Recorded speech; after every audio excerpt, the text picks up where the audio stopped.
Oui, alors au marché ben, au quotidien, hein, qu'est-ce que tu peux trouver? Ben, c'est l'igname, la banane verte, le malanga,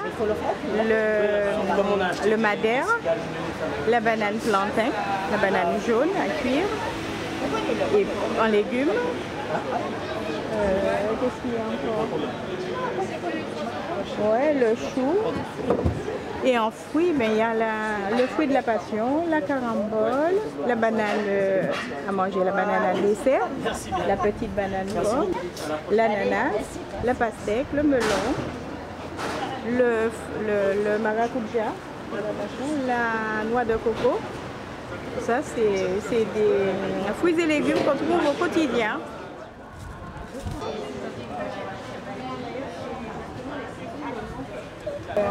Le malanga. Le malanga, c'est un légume. Il peut me filmer en regardant tes légumes.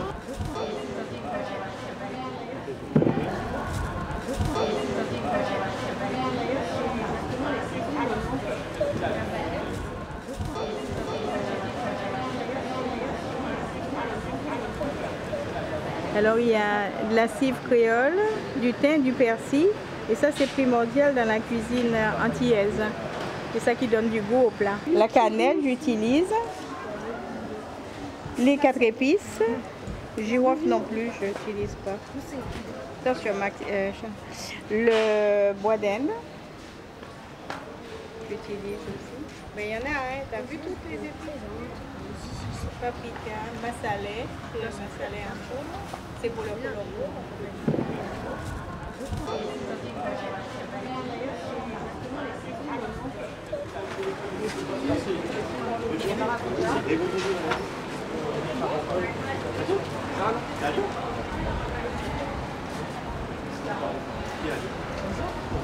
Donne-moi la ronde. Alors aujourd'hui j'ai pris la patate douce, l'igname, le malanga pour qu'on aille faire la soupe à Congo, le plat des Africains esclaves.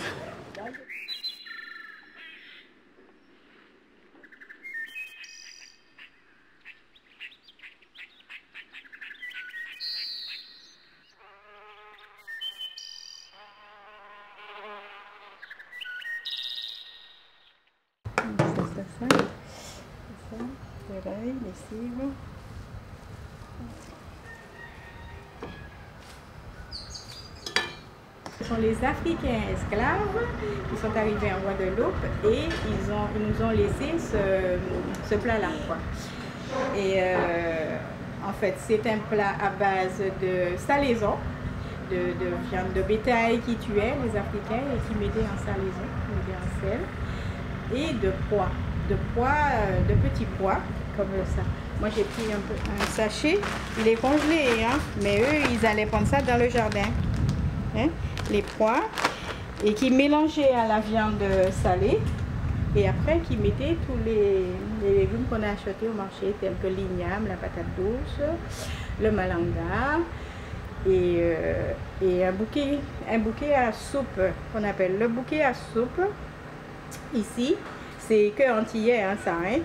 En fait, c'est un ensemble. Ils prennent du poireau, du céleri, du navet, carottes, une tranche de giromon. Le giromon, c'est comme le potiron en France. Et ils font un bouquet avec ça. Et en fait, c'est un bouquet de légumes qu'on va compléter avec nos racines.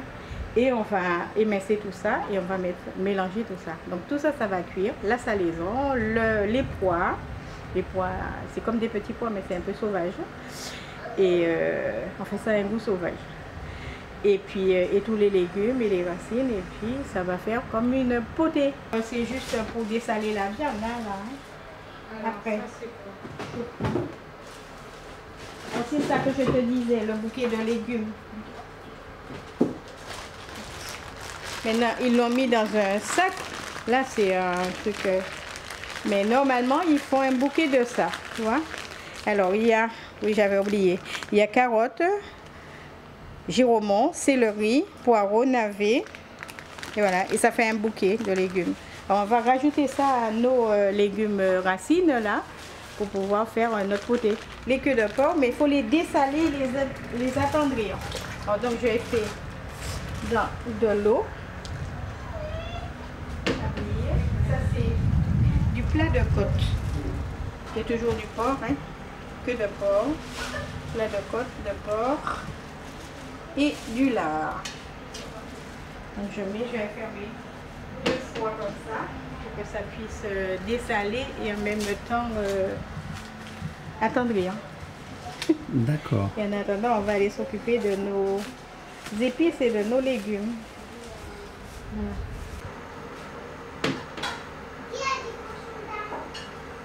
Maxime, je crois que je t'ai dit de venir prendre le coca pour mettre ta table. Qu'on a hérité des Africains aussi, c'est le dombré. Et le dombré, c'est fait à base de féculents aussi, soit lentilles, les lentilles secs ou les haricots rouges. Hein? C'est des légumes secs. C'est très féculent ça. Et à base de farine. Et toujours à base de... Leurs plats étaient traditionnellement, surtout les Africains, étaient traditionnellement composés de salaison. Parce qu'avant, à l'époque, ils n'avaient pas d'autres moyens de conservation du bétail, de leur bétail qu'ils tuaient eux-mêmes. Hein. Et donc c'est toujours de salaison, hein, bœuf, cochon. Et puis de la farine, alors la farine de blé, et qui pétrissait, qui faisait une grosse boule, et après ils faisaient des mini boulettes. Ils mettaient dans soit les lentilles, soit les haricots rouges avec la salaison, et ils faisaient une grosse gamelle, ils faisaient ça bouillir. Alors donc, imagine, c'est pas la peine de te dire comment ça tenait au corps. Ces boulettes de farine, ces féculents, et puis la protéine, beaucoup de protéines, beaucoup de viande. Voilà. Donc tout ça, c'est des plats qu'on mange encore toujours de nos jours, hein, mais peut-être un petit peu plus améliorés. Parce qu'avant, c'était brut, c'était très costaud. Et ça, c'est encore un héritage des Africains. C'était leur repas, c'était des repas bien consistants, qui tenaient bien au corps, au ventre. Hein? Voilà. Donc, c'est les repas, ça c'est des repas traditionnels antillais, ça.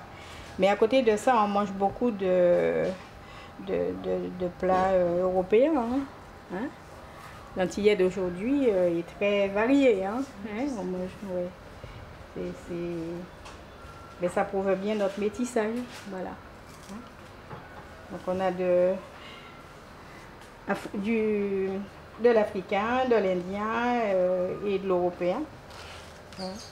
Que les Antilles, à la base, c'était les esclaves et les Européens. Et voilà, les Amérindiens, voilà. Et puis maintenant, on est encore plus mixte, encore plus métissé, hein, c'est plus vaste. Les Arabes, les Anglais, les Espagnols. La nation est basée sur tout ce métissage-là. Nos enfants, nos petits-enfants ne savent plus manger comme nous, comme on a été nourris, nous. Et c'est pour ça qu'ils grossissent 2 fois plus. Et nous aussi d'ailleurs avec. Parce que de notre jeune âge, on a su manger. Parce qu'on a mangé comme nos parents. Et puis maintenant, on se met à la page. On mange comme nos petits. Donc on n'est pas bien équilibré. Alors on grossit. On a le diabète. On est obèse. On a toutes les maladies maintenant. Alors, cardiovasculaires. Et... c'est pour ça qu'il faudrait, c'est même impératif qu'on retourne à cette nourriture d'antan.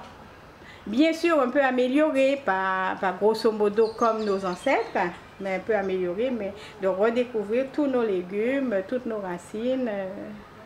Voilà. Alors ça, c'est la patate douce. Il faut l'éplucher et couper comme ça, tu vois, en cubes. Ils prenaient pas... Ils n'étaient pas très évolués, nos ancêtres. Hein? Donc c'était... Mais moi, j'aime bien ce côté-là, moi. Hein? J'aime bien... On affine un peu, mais J'aime bien retrouver quand même, garder un petit coin. Je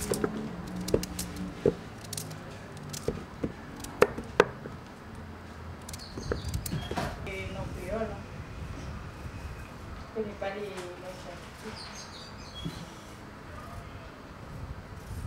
j'ai vu les légumes. Oui.